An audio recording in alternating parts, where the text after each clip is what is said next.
Ano masasabi mo sa punta ni Wesley dito? Nung isang araw, hinahanap eh. Sabing ganun, asan si Kylie? Start po tayo sa awarding of with honors. Ayun po mga amigo, magandang araw po sa inyo lahat. Good morning, good morning, good morning mga idol. Nandito po si Kylie na nangingi ng baon. Ano kinakain mo? Ano yung order mo? Oh, pansit. Ayan po mga kababayan ko. Nagkalamansi pa siya. Hindi mo nagkasili. Lagyan mo sili. Toyo. Tsaka toyo. Hindi pa naman break time, Kylie. Break time ka na agad. Sige, kainin mo. Bakit ba sa basketball ka sumali? Sabi ko, volleyball eh. Basketball. Ay, kumain ka na. Ilang araw po sa inyo lahat mga amigo. Ito po tayo sa may classroom ni Kylie. At for today's video, titingnan po natin kung si Kylie po ay honor. Kapag hindi po honor yung bata na to, ay tatanggalin natin ang monthly allowance at saka po kukunin ng cellphone. Kapag hindi honor, ay lilipat natin sa public na malapit sa school. Sa bahay pala. So, gutom na gutom lang. O sige, kain pa mo. Ano ba? Yung hiyakap. Yung hiyakap. Pansit. Magkali ganyan pansit? 40. 35? 40? 40? Yeah. Ba't mura pa? Ay, student 40. Pag hindi student 45. 45, bili ko kanina yung malabon eh. Gutom na gutom ka, no? Tapos pagkayari, hindi mo naman ginagastos yung binibigay ko sa yung baon. Niipon mo. Oo, o kaya iipon mo yung ano. So ano kaya ang meeting agenda? Dito kay Kylie. Kaya nga. Ano masasabi mo pagpunta ni Wesley dito? Sige nga, in your own opinion. Later. Ayan, sige, kumain ka lang. Ano masasabi mo sa pagpunta ni Wesley dito? Sabing ganun, kahapon ng isang araw hinahanap eh. Sabing ganun, asan si Kylie?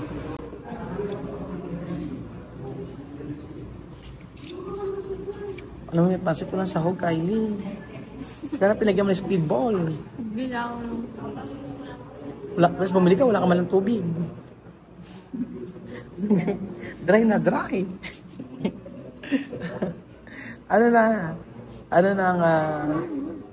Hindi ka ba nagkumagahan? Ba't hindi ang kinain mo, hindi kanin? So nasa school nagmumukbang. Totoo ba basketball ang mo? Practice mo?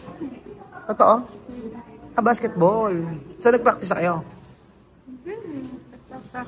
Hindi ka nag-practice? Ayan, ipirma.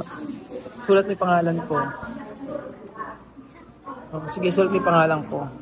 Gusto ko baka naman yung pangalan ko, hindi mo pa alam.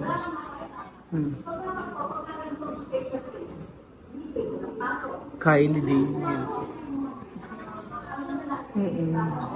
So, andyan po mga amigo. Sa hindi po nakakalam, si Kylie po, mula elementary po hanggang high school, hanggang elementary, hanggang grade 6 siya, high honor po siya. So, natutukan kasi nila sa pag-aaral. Kaso ngayong high school, medyo mahirap na po yung mga, yung mga pinag-aaralan nila. So, ayun, honor pa rin naman siya. Ayan, start around.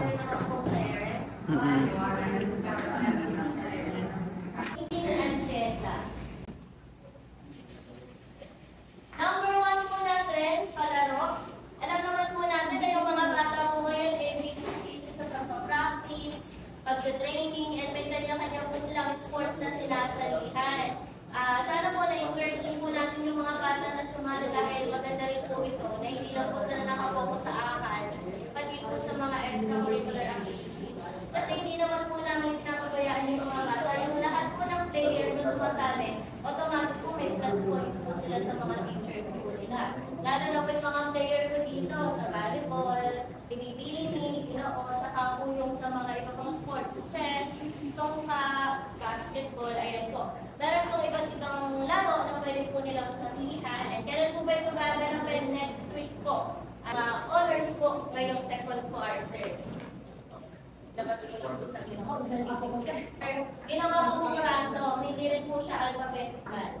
Kaya yung mga nandito pong a-awardan, hindi po ibig sabihin na ay siya yung rank 1, siya yung rank 2, rank 3, hindi po. Random po ito. Opo. So, ngayon po, tingnan natin. mag-start po tayo sa awarding of with honors for second quarter. Napapasakin mo yun. With honors na, ayan si Kylie. Ayan. Start for our first awarding with honors for second quarter. Congratulations, Chaska Amedes D. Alejandrino. Okay, let's go here in front to have our photo up. Congratulations.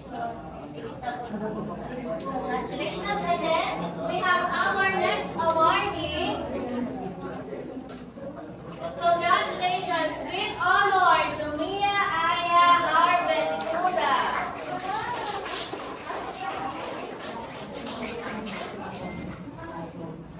First, congratulations, Ryzen John S. Kudo.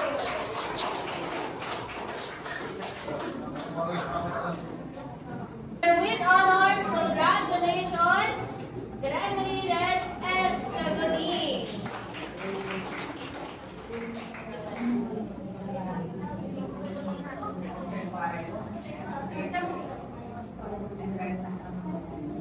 Congratulations, Manager Ines Torres.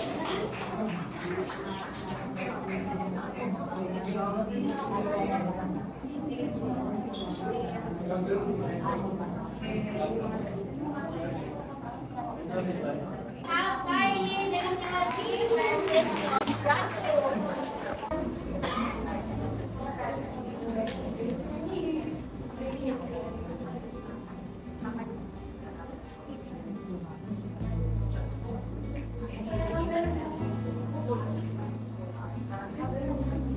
We also have Leia Harris H. De La Vega. Congratulations, Leia.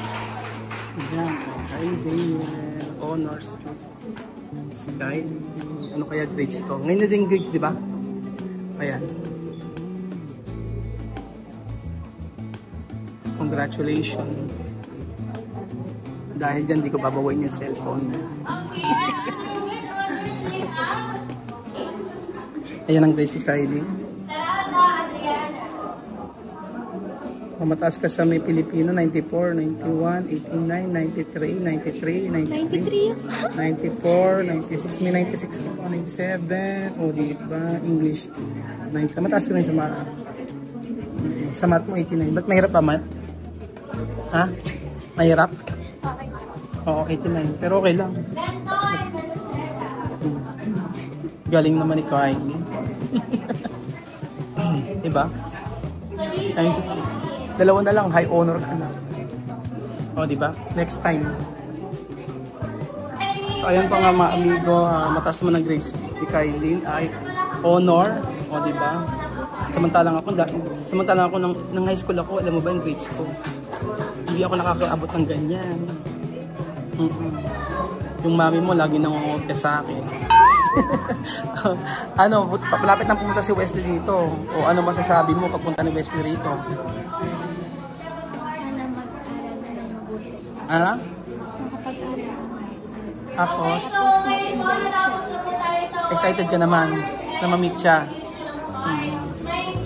Kailangan turuan mo rin siya. Mag-Tagalog, kailangan gawin mo ngayon Tagalog ang usapan nyo. Or English. Kagaya ng ginawa mo before kila Bigyan. Usapan nyo ni Bigyan English, no? Oh, ayan po.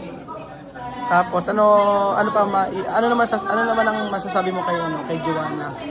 Ano naman ang masasabi mo kay Joanna? Enjoy sa Pilipinas. So handa ka naman tulungan si Wesley sa pag-aaral. Oh, asan ang surprise mo? Ano ba to? Asa grades mo? Sa grades mo? Yung card, ito lang, pinipicture lang. Ay? O, tingnan ko yung exam ni Chuchen. Bakit parang may mali? Tingnan nga natin. May mali. 30. Oh, perfect. Oh, next. 30. Perfect na naman. 30. Hala, perfect na naman. Ay, ba't may mali ito yung isa? Hala, Chuchen, ba't may mali isa? Ba't may isang mali? Oh. Hawakan mo. Galing mo yata ngayon. Yan pala yung surprise mo. Ano kapalit niyan? Ano kapalit? Ano bibilin? Ha? Toy na naman. Asan yung grade? Pati nga. Very good. Isa lang mali. At marunong sumulat ng pangalan. No? Mali pa natin pangalan. Christy Doll. Ba't pa Christy? Christian Job. Ayun. Marunong magsulat. Asan na yung grade? Pati nga. Tingnan ko yung grades mo. Pati nga. Chuchen, tingnan nga. Pakihawak mo to. Mongolia lalo pa. Ayan. So, ang grades ni Chuchen ay... Kapag hindi natapos yung grade mo dito. Ano yung sabihin ng 4.47? Ibig sabihin excellent yun. Puro excellent si Chuchen. Aba, lahat excellent. Walang very good. Excellent. Oh. Galing nga. Ano sabi ni teacher? Practice lang ng writing para bumilis at saka reading. Oh, practice daw. Excellent ka. Very good. Yan pa pala. Ano? Di mag-aaral ka ulit sa sunod. Hindi na mahiya. Very good ka dyan. So, yan po mga amigo. At may pinuntahan lang ako saglit. At nakakatuwa naman dahil ang taas ang grade ni Chuchen. Naku, buti na lang kay Lendy nagmana mga amigo. Tsaka si Kylie nagmana kay Lendy. Kung sa akin nagmana, naku po, baka nasa principal office ako lagi. Pero natuwa naman ako sinabi ni Kylie, di ba? So, ang sabi ni Kylie ay willing siya na i-guide si Wesley dito sa Pilipinas. O, di ba? Sign yun na kung saan magiging okay siya sa Pilipinas. So, thank you so much po mga amigo. Hiningal ako. Thank you so much po mga amigo at God bless.